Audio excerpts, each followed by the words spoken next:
So imagination and the magic that we are co-creating together, that for me is right in line with saying, in terms of memory, that we're bringing something of ourselves to it so that it changes in a way that is part of us and accessible and meaningful.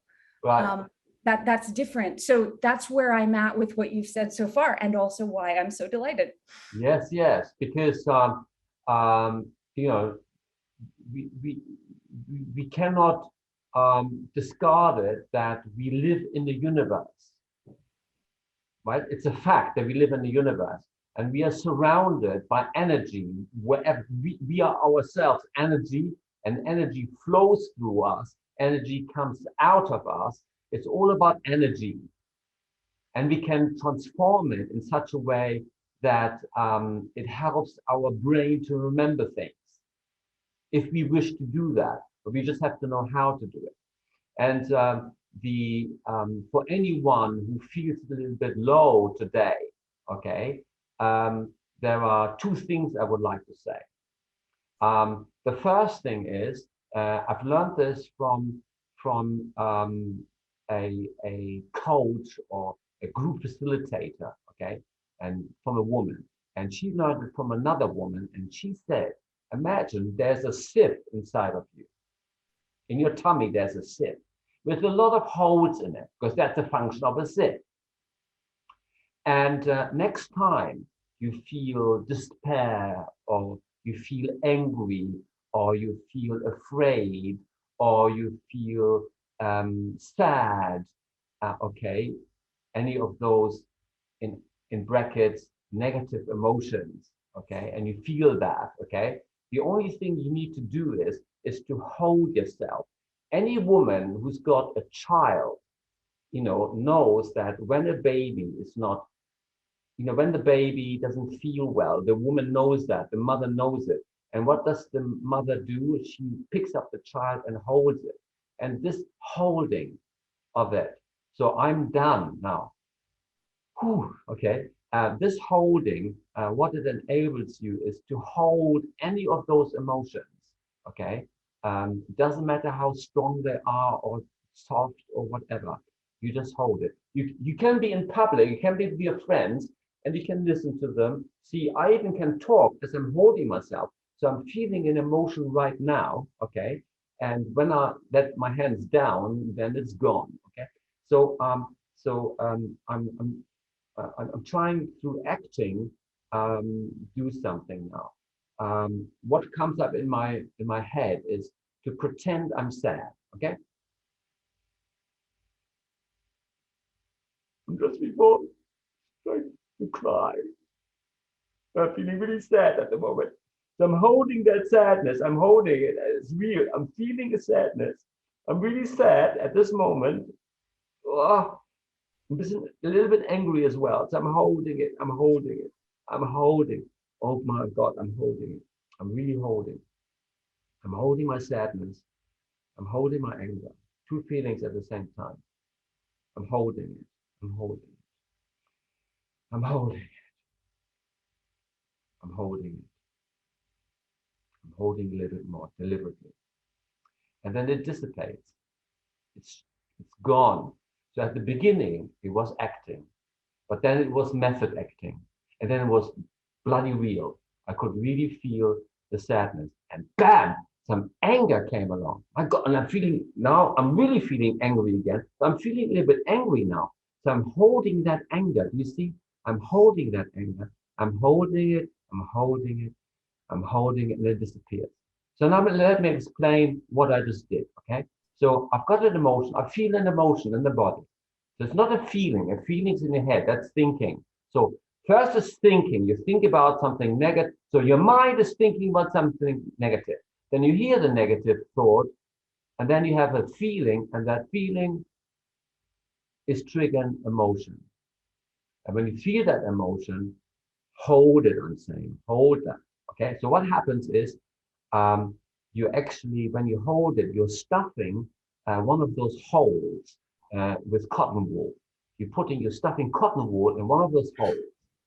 Okay, and if you got a lot of holes stuffed, you can hold onto that feeling three quarters of all your feelings are somewhat negative in your perception. They're not negative, they're just signals. Emotions are signals to say what's going on in the body. And there's one emotion that we really appreciate, and that's happiness. To feel happy. Okay. So and then a lot of people say, so why should I hold on to these negative emotions? I want to get rid of them. And this is exactly what society has taught us. Okay. But if you stop these holes, you can also then hold on to what?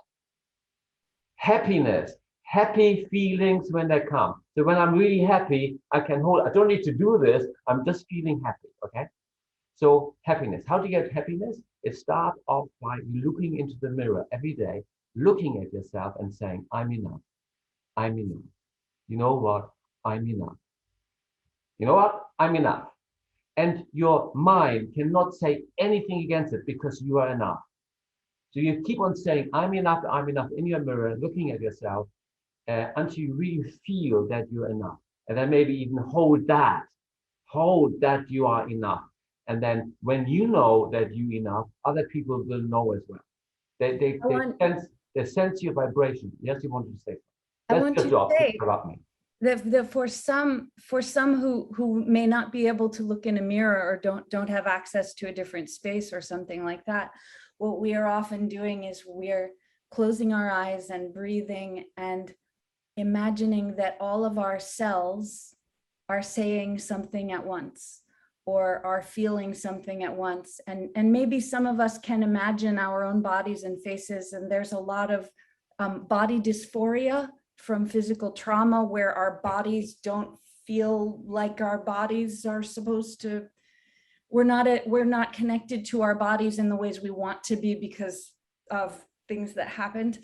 And when that's the case, there are many different imaginal resources for how we can adapt. So, I mean, we're talking about memory and making it personally meaningful to us, but also a piece of information that doesn't seem like we could use it can be adapted, can be translated to our body's way of understanding it. The more we get to know our bodies and get through recovery processes. That's right.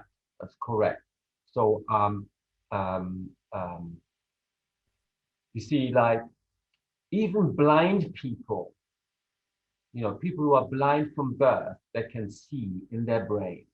They see things, they can describe things. You can describe things to them and they can see it. This is what the brain is capable of. People who have been born deaf, people who can absolutely not hear, they're hearing sounds. They're learning, they can learn, they can read things, they can see things, and they can imagine what it sounds like because they can feel it in the body.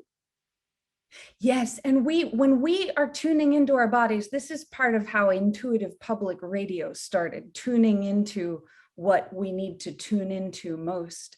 When we're talking about that, we're also talking about a lot of people who are severely disabled, severely affected, who are going through violence now or have been through violence they haven't recovered from, where if we recognize that we can tune into ourselves and our cells in these ways, we are also recognizing every day more and more of an emergent psychic tool set that we're in field resonance with the people around us. So whatever our disabilities are, whatever our circumstances are that we're navigating, our different ways of being in the world, there may be something we feel we don't have access to at all, but just coming into contact with others in certain ways can allow us to absorb abilities to do things, ways of understanding things, ways of adapting to a situation that we never thought of before. So that's imaginal resources also. I just want to call that out. That's right. And it's good that you mentioned that because it is absolutely vital for our survival to be in contact with other people, okay? Because then our our mirror neurons are being activated, and then you can so you actually become like the people you surround yourself with, right? And Mirror neurons are one of our favorite subjects. yeah, right. So so this what we can also, when we can see each other like this, your mirror neurons are activated. So that's why learning, it's much better to do it face to face like this.